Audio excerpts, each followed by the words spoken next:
Okay, good evening, everyone. This evening, we have very sad news from Narok County. As you can see, we've just returned from Kerio Valley, where we had gone to assess security situation. Unfortunately, in the course of this assignment, we received news that there was a conflict involving land issues in Ongata Barrikoi in Narok County and Kilgoris constituency in Transmara. Earlier on,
among the various communities, the two communities in the place.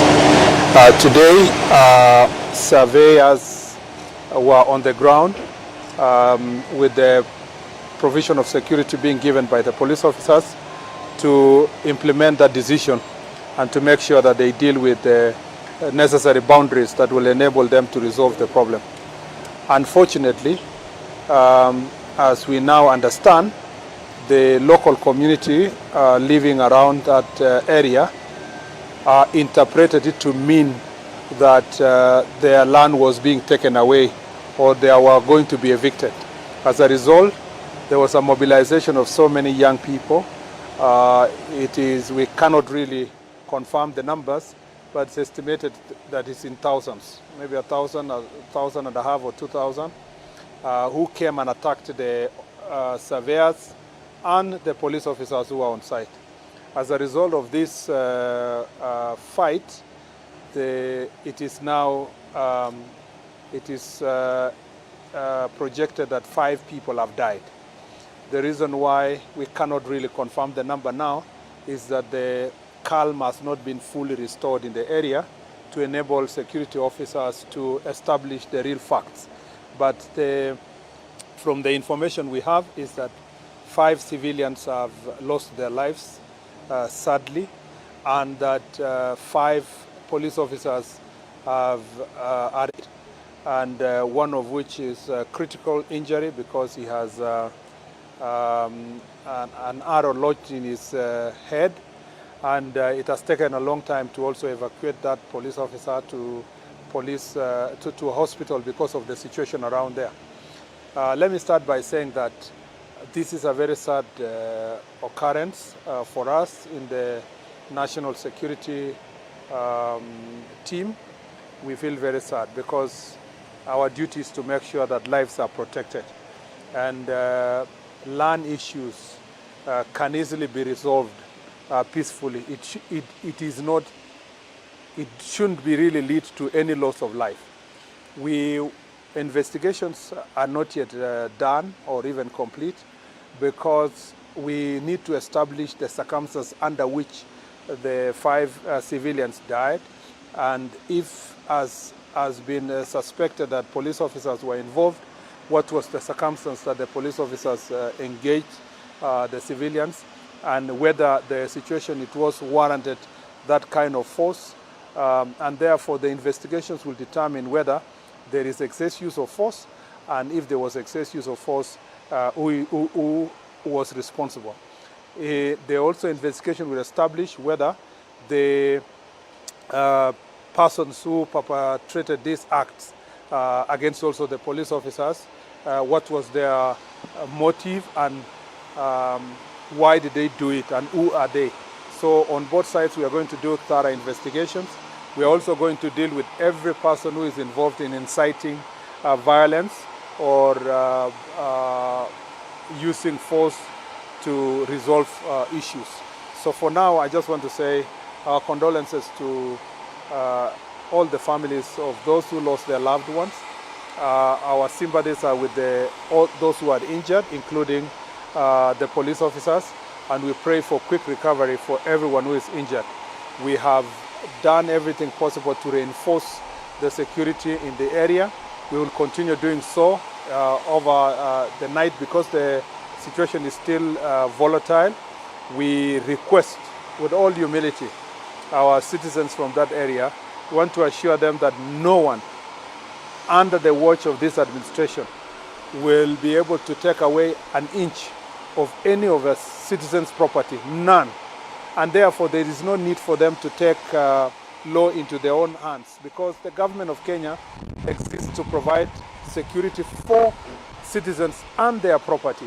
And therefore the misguided propaganda that land was being taken away from rightful owners unlawfully, I want to assure them that not under this administration, and we will not allow a situation where there will be unlawful taking of land from any citizen. Therefore, there is no need to fight. There is no need to cause violence. There is no need to barricade police posts. There is no need to attack police officers.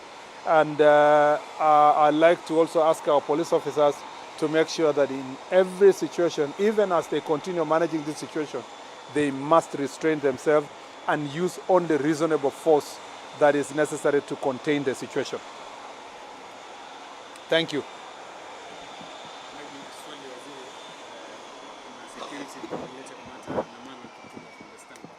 What is the government doing in regards to the Kenyan working with Safaricom who was abducted suspectedly by Al-Shabaab militants in Elwak?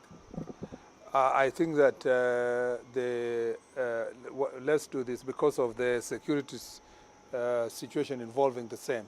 Let's let the IG give you a proper statement at the right time.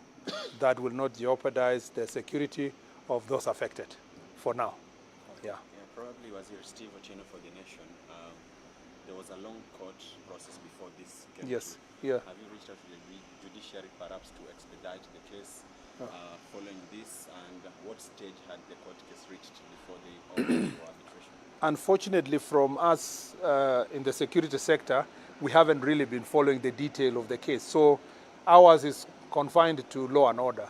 But the information they're trickling in is that the already court process had advanced to the stage of arbitration. And I am also told, which information I can't really confirm, that there was a consent recorded that to enable settlement of this problem. The surveyors, as I understand, went there as a result of this consent to help these communities get resettled. So I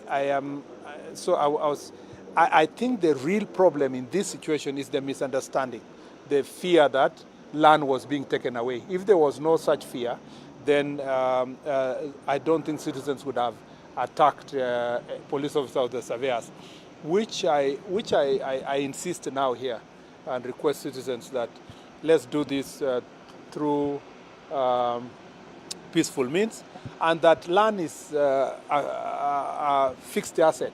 No one can run away with it, so there is no need to kill or to fight over it. I want to request them to go back to their homes and then to give us the space to now convene a meeting that we can listen to the concerns they have, not in the environment that violence is prevailing. And the police officers are really in a very awkward situation because they did not go there to take anybody's land. They went there to at least help resolve the problem. They went there also to support the surveyors to do their job, just the way they are supporting all other departments of government to do their job. Unfortunately, they find themselves in this situation, and in the process of responding, we now find ourselves in a situation where we have to investigate what exactly happened and who really committed what kind of a crime. So I really I really feel very sad. Losing 5 lives, 6, 7, 10, or whatever lives is serious. I mean, losing 1 life is very serious, but needlessly losing 5 lives and then discover later it was just based on a propaganda, it is unbelievable. It is really sad. For us who have come from Kerio Valley, they are dealing with banditry. We find this is really unfortunate that in a situation where, in an area which was peaceful, in an environment where community was not fighting another community, citizens are attacking police officers. They could have reported them. There was no need, because it is not the police officer who want to take land or so. This is just surveyors trying to provide boundaries for this land. I am also told that about 6 vehicles have been burned. So by the time we are reaching that stage, I think that it is needless. I really appeal for calm, so that as from tomorrow, our senior officers who will visit the place can have the opportunity to assess the situation and find ways of restoring full normalcy in the area, and also to give leaders a chance and to give the ministries responsible also a chance to go to the ground and resolve this issue amicably.